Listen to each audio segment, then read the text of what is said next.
ओम नमस्ते जी। आइए आज की चर्चा को प्रारंभ करते हैं। सामवेद का 527वां मंत्र।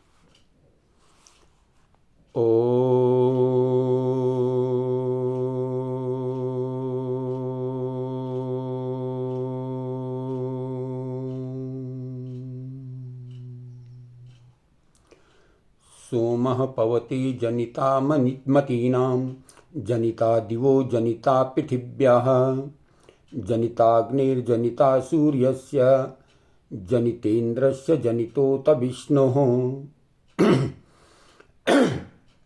सोम सकल जगत उत्पादक, सत्कर्मों में प्रेरक, शांत स्वरूप अंतर्यामी परमात्मा, जो कि मतीनाम जनिता बुद्धियों का उत्पादक, दिवो जनिता द्युलोक का उत्पादक, पृथिव्याम जनिता पृथ्वी का उत्पादक, अग्नि जनिता अग्नि का उत्पादक, सूर्य से जनिता सूर्य का उत्पादक, इंद्र से जनिता बिजली का उत्पादक, उतः विष्णु जनिता जनयिता यानी और यज्ञ का उत्पादक है।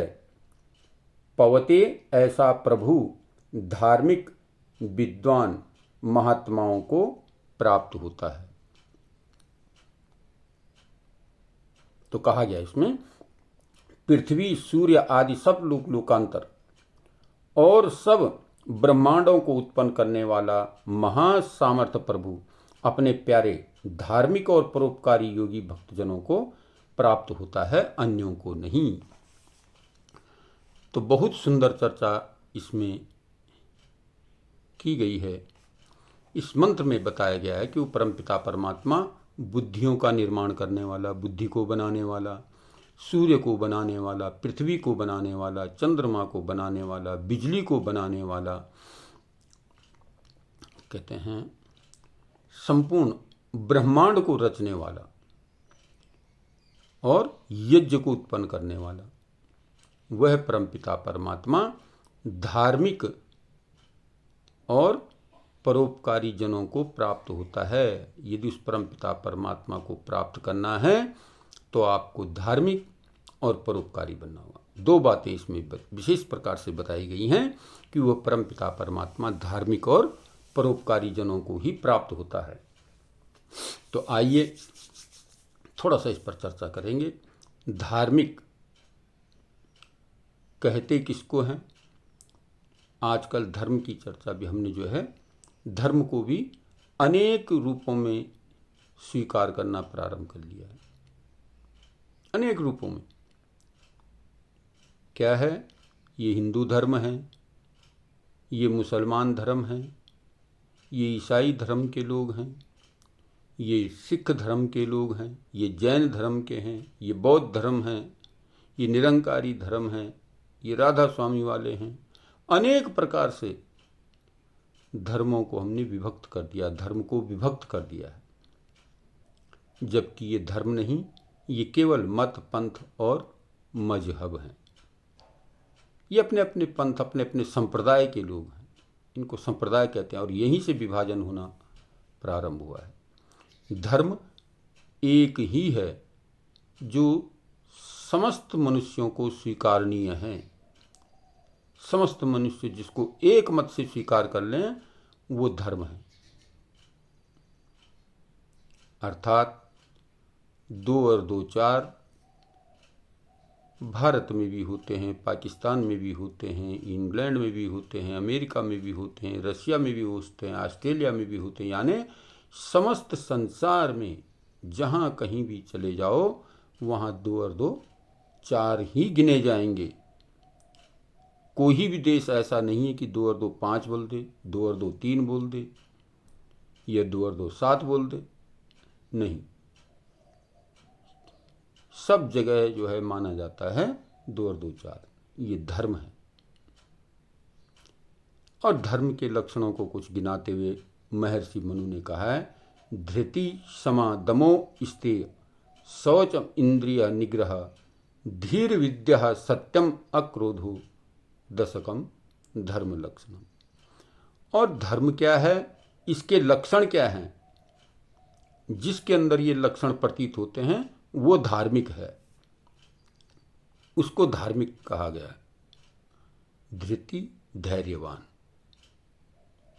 बड़े से बड़ा संकट भी आए लेकिन धैर्यपूर्वक कार्य करे, क्षमाशील हो, अपने से अनुज, अपने से छोटा यदि कोई गलत कर ले तो उसको क्षमा का दान कर दे। धृति, क्षमा, दमो, इंद्रियों का दमन करने वाला हो, अस्ते, चोरी न करने वाला हो, झूठ न बोलने वाला हो,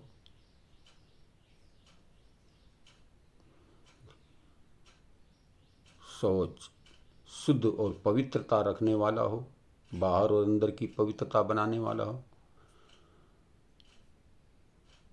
इंद्रियों का निग्रह करने वाला हो,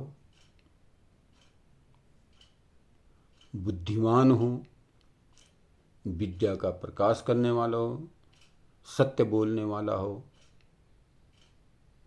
अक्रोध हो, क्रोध न करने वाला हो। इस प्रकार का जो व्यक्ति वो धार्मिक है, उसको धर्म कहा गया है। ये धर्म के लक्षण, यानी जिस व्यक्ति के अंदर ये गुण विद्यमान हो वो धार्मिक है। और परोपकारी, जो अपने से कमजोर व्यक्ति का हित करने वाला है, उसको ऊपर उठाने वाला है, उसका जो है परित्राण करने वाला है, उसको आगे बढ़ाने वाला है, वो परोपकारी है। किसी दुखी को देख करके दुखी हो जाना, उसके दुख को दूर करने के लिए प्रयत्न करना, ये धार्मिक, ये जो है परोपकारी की भावना है। तो इस प्रकार का जो व्यक्ति है वो कहते हैं धार्मिक है, वो परोपकारी है। और ऐसे ही भक्तजनों को परमपिता परमात्मा का साक्षात्कार होता है, अन्यों को नहीं। अर्थात इस मंत्र में प्रेरणा दी गई है कि हम धार्मिक बने, परोपकारी बने, तो ही हम परमात्मा के निकट पहुंच सकते हैं, परमात्मा के करीब पहुंच सकते हैं और परमात्मा को प्राप्त कर सकते हैं। अगर हम ये काम नहीं करते तो जीवन भर पूजा पाठ अनेक प्रकार के ढोंग करते रहें, लेकिन कभी भी परमपिता परमात्मा को प्राप्त नहीं कर सकते। तो इसलिए आइए हम भी इस मंत्र से प्रेरित होकर के अपने जीवन को धार्मिक बनाएं और परोपकारी बनाएं। तो आइए आज की चर्चा को यहीं पर विरमित करते हैं। ओम